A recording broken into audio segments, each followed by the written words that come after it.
Hepatitis A, E, B, सी तो हमने देखा, बेचारा डी ऐसे कभी कभार मिस आउट हो जाता है, तो उसके बारे में जरा बताओ। डी के बारे में आपने सही सवाल पूछा, पर unfortunately for that matter fortunately D जो है वो इंडिया में अनकॉमन है, वो पाया नहीं जाता है आमतौर पे, इसलिए डी के बारे में कोई बात नहीं करता है। बट हमारे व्यूअर्स के लिए मैं ये बता दूं कि डी जो है ये यूजुअली हेपेटाइटिस बी के साथ होता है। तो अगर आप हेपेटाइटिस बी के लिए वैक्सीनेट करते हो तो अपने आप डी के लिए क्योर हो जाते हो, प्रोटेक्ट हो जाते हो। तो हेपेटाइटिस डी से डरने की ज़रूरत है नहीं, और दूसरा वो भारत में अमूमन पाया भी नहीं जाता है। ओके, तो if I can further simplify it कि लाइक यू सेड कि ए एंड ई होते हैं जनरली पानी से या खराब खाने में से स्प्रेड होने वाले।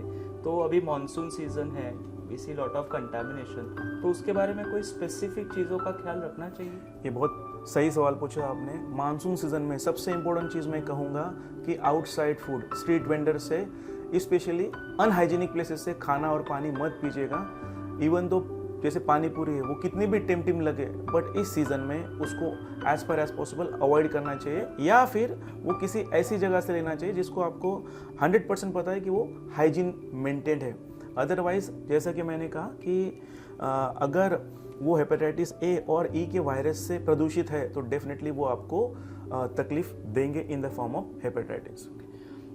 लास्ट 3 हफ्ते पहले मुझे लगता है कि मेरे पास 2 पेशेंट आए थे which I sent it to you, कि जिनको that pregnant lady, do you remember, कि जिसको हेपेटाइटिस ई पॉजिटिव हुआ था।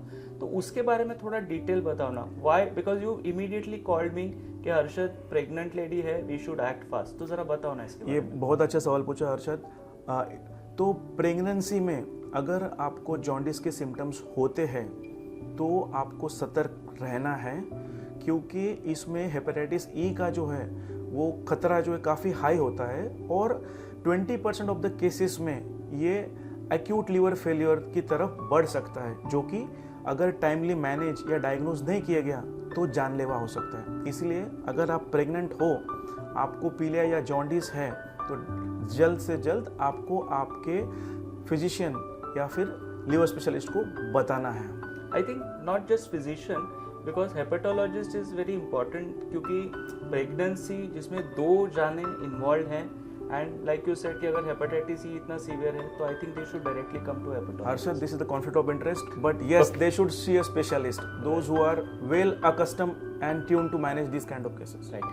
Now let's move on to खाने का तो हो गया। Now blood related जो वायरस है, मुझे जरा उसके बारे में बताओ। मतलब 2-3 चीज़ें जो कॉमनली पूछी जाती है, पेशेंट्स पूछते हैं। Let me ask it as a doctor, कि जब हम बोलते हैं कि ब्लड से स्प्रेड होता है, तो जो हम सलून में जाते हैं, वी गो फॉर शेविंग और एनी ऑफ दी मैनिक्योर वगैरह वगैरह, तो उसमें कितना रिस्क है कि संक्रमण होने का? रिस्क नेग्लिजिबल है, बट यस है। स्पेशली अगर माइक्रो कंटेमिनेशन है तो उसमें पॉसिबिलिटी है। तो हमेशा मेक श्योर कि रीयूज सिरिंज या नीडल शेयरिंग नहीं होनी चाहिए। एज पर एज पॉसिबल तो उसको अवॉइड करना चाहिए, और फ्रेश नीडल या फिर सिरिंज ही यूज़ करनी चाहिए बाय डिफ़ॉल्ट। ओके, तो जैसे कि अभी हम लोग जब भी I am sure many of us when we go to a salon, वो क्या करते हैं, दाढ़ी करने से पहले वो जो रेजर को डिप करते हैं डेटॉल में, ब्लेड चेंज करते हैं, नया ब्लेड डालते थे। Is that sufficient?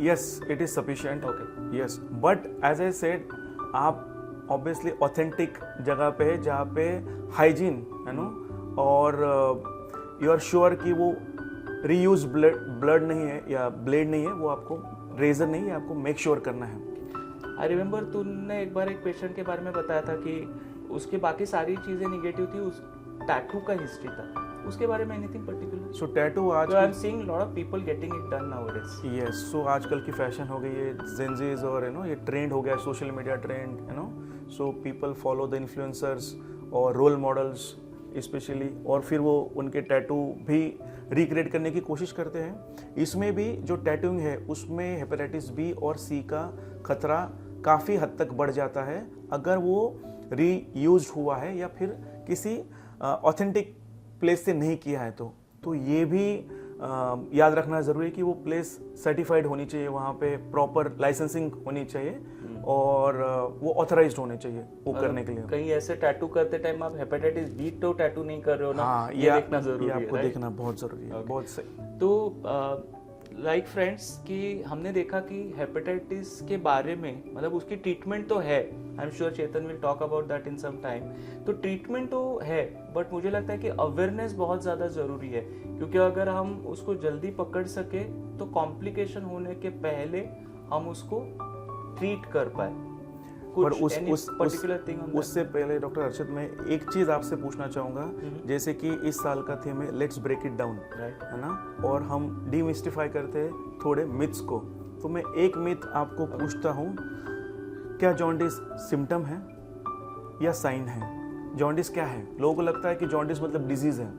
ओके, तो मतलब as per text book and जो हमने सीखा है कि jaundice is a symptom, just आँखों का पीला होना या डार्क कलर का यूरिन होना या फिर स्किन येलोइश होना, एंड कभी कभार हम लोग ये भी बोलते हैं कि स्टूल पेल कलर हो जाते हैं। तो जॉन्डिस सिम्टम है, बट मुझे लगता है कि जब ये सिम्टम आती है उसके अलग अलग कारण हैं कि जिसके वजह से वो हो सकता है। मतलब ऑब्वियसली हेपेटाइटिस और liver disease is most important reason कि जिससे जॉन्डिस होता है, बट इट्स अ सिम्टम।